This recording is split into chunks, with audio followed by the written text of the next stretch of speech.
আসেন আসেন আসেন আসেন আসেন আস্তে আস্তে হাঁটতে হাঁটতে আসেন। 44 জন ঘর মালিক এবং ব্যবসায়ী মানববন্ধন করতে 44টি দোকান ঘর মালিক ভাড়াটিয়া আমাদের কাউকে কোনো ক্ষতিপূরণ দেওয়া হয় না।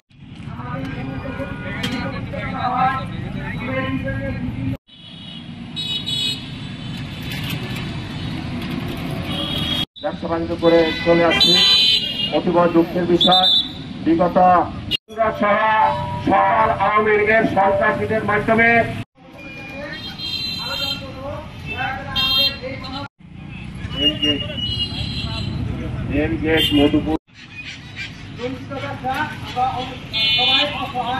মিলে আমরা যে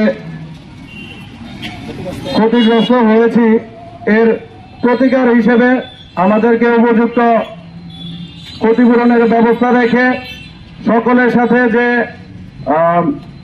দোকান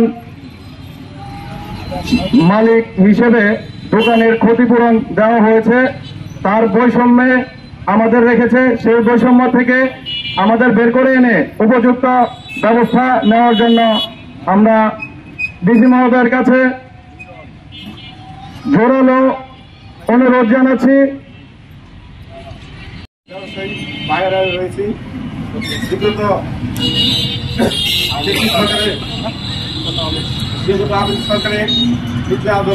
ভাই মাইকটা কাছে নেন। আমাদের যে দোকান মালিকগুলো আছে আসলে আমাদের বিএনপি লোক বইলে আমাদের এই ক্ষতিগ্রস্ত বিচ্ছিন্ন করেছে। আসলে আমরা সবাই ব্যবসায়ী ভাই ভাই, ঠিক আছে। আমরা আসলে 1987 সাল থেকে আমাদের লাইসেন্স, বৈধ লাইসেন্স, আমাদের মাস্টার প্ল্যান বা লাইসেন্স আমরা অগ্রিম 1 বছরের সংখ্যা দিয়ে থাকি। আমরা সরকারের ব্যাংক দিই সব কিছুই দিই। সরকারের অধিগ্রহণে বলা আছে যে একটা কলা গাছ থাকলেও কলা গাছের টাকা পাওয়া যায়, ঠিক আছে। আমাদের সব কিছু থেকে বঞ্চিত করেছে। আমরা অনেক ক্ষতিগ্রস্ত আইনে, আমরা সন্ত্রাসী বাহিনীরা আমাদের অনেক দুর্মত করেছে। আমরা এখন ডিসি মহোদয়ের কাছে আমাদের অনুরোধ, আমাদের ন্যায্য দাবিটা আমাদের আদায় করে আমাদের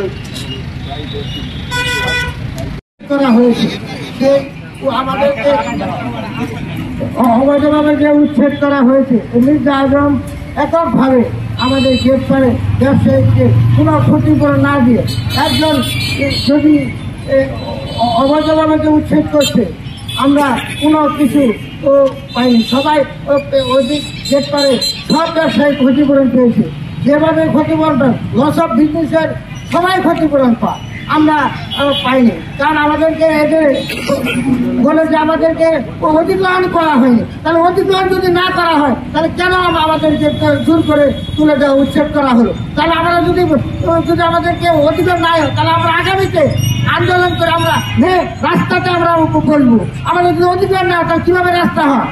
ধর্ষণ আইনকে আমরা বলতে চাই আগে এটা যদি সুস্থ তদন্ত সাপেক্ষে কোনো ব্যবস্থা না গ্রহণ করে তাহলে আমরা রাস্তায় বসে পড়বো। আমাদের জায়গায় আমরা বলবো অধিগ্রহণ যদি না হয়, আমরা ক্ষতিপূরণ না পাই, এই বলে আমি আমার মানবতার জীবনযাপন করছে। আমাদের পরিবার পরিজন নিয়ে আমরা মানবতার জীবনযাপন করছে। অনেক ব্যবসায়ীদের ব্যবসায়ী লোন রয়েছে, ব্যাংক লোন রয়েছে, আমরা দেউলিয়া হয়ে গেছে।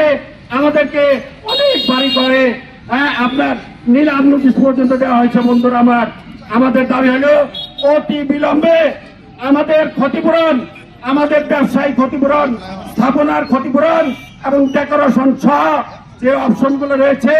আমরা জায়গার কোনো টাকা চাই না, যেহেতু জায়গা সরকারি জায়গা, আমরা বৈধভাবে লিজ নিয়েছি, নিয়মিত খাজনা পরিশোধ করেছি, অর্ধবছর খাজনা পরিশোধ করতেছি। জায়গার টাকা আমরা চাই না, আমাদের স্থাপনার টাকা, ব্যবসায়ী ক্ষতিপূরণ এবং ডেকোরেশনের এই 3টা অপশন রয়েছে। এই 3 অপশনের ক্ষতিপূরণ আমাদেরকে অতি বিলম্বে আমাদেরকে পরিশোধ করা হোক, এটি আমাদের দাবি।